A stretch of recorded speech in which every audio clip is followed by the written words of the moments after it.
ইয়ামিন, এই ইয়ামিন, চিল্লাচ্ছ কেন? এত মুরগি মুরগি?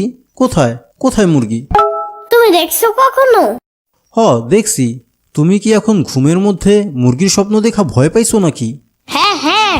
মনে হইতাছে অনেক ভয় পাইছো। মুরগি স্বপ্নে আসছে, এতে ভয় পাওয়ার কি আছে বলো? সামান্য মুরগিরে ভয় পাও তুমি? ছি ইয়ামিন। আরে ধুর, চুপ থাকো তো। ভয় লাগলে কি করতে হয় সেটা বলো।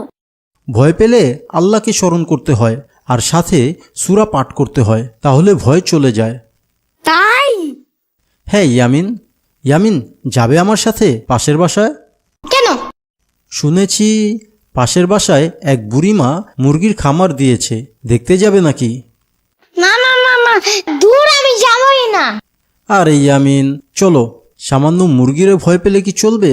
তোমার বন্ধুরা যখন জানতে পারবে তুমি মুরগিকে ভয় পাও, তখন তোমাকে সবাই ভীতু ইয়ামিন বলবে। সেটা কি তোমার শুনতে ভালো লাগবে বলো? না তো। তাইলে চলো, আজকে তোমার ভয় ভাঙাবো। মুরগিকে আর যেন ভয় না পাও সেই জন্য তোমাকে নিয়ে যাব। চলো।